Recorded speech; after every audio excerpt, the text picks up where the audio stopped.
Hello student, कैसे हैं आप? मैं समझता हूँ बिल्कुल फिट होंगे। आज हम डिस्कस करने वाले हैं सैंड क्लॉक के बारे में। तो सबसे पहले ही हम जानते हैं कि सैंड क्लॉक होता क्या है, इसका बनावट कैसा होता है, कैसे काम करता है।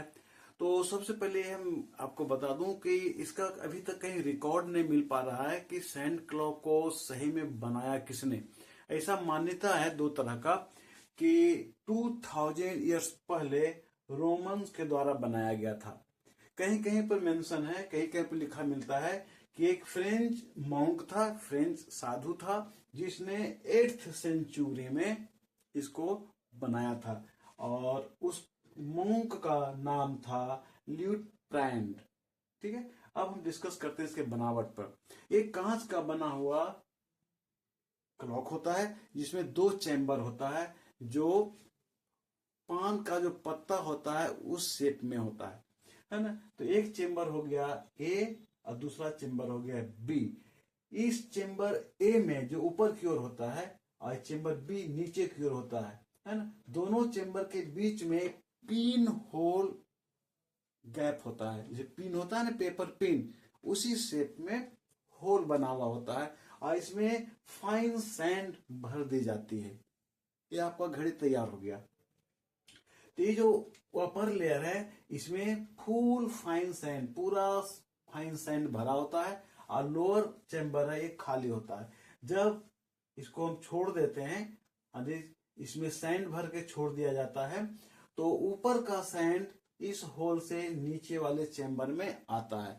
तो इसको ऊपर वाले चेम्बर ए से बी वाले चेम्बर में आने में अब 1 घंटा लगे या 2 घंटा लगे, उस तरह का बनाया जाता है। तो जितना टाइम लगता है उसी को 1 आवर बोलते हैं, या 2 आवर तक टाइम लेता है तो उसे 2 आवर बोलते हैं। यानी इस तरह से बनाया जाता है कि डेफिनेट टाइम में वो ये चैम्बर खाली हो जाए, ये चैम्बर भर जाए। इसी के आधार पर वो हाफ आवर का कैलकुलेशन करते हैं, एक घंटा का कैलकुलेशन करते हैं, 2 घंटा का कैलकुलेशन करते हैं।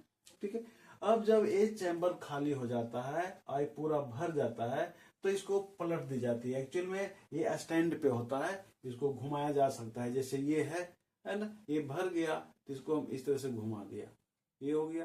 फिर भर गया तो इस तरह से घुमा दिया, है ना। इस तरह से होता है। तो ऊपर का चेम्बर खाली हो गया, नीचे का भर गया, तो नीचे के चेम्बर को घुमा के ऊपर कर देते हैं और ऊपर के चेम्बर को नीचे। यही मैंने एरो का साइन दिया है कि देखिए बी का जो चेम्बर है, लोअर चेम्बर, वो अपर हो गया और जो अपर चेम्बर था ए, वो लोअर बन गया। और फिर सैंड है वो बी चेम्बर से वापस ए चेम्बर में आना शुरू हुआ। अब बी चेम्बर से ए चेम्बर में आने में उसको जितना समय लगेगा, 1 घंटा तो 1 घंटा समय बीता।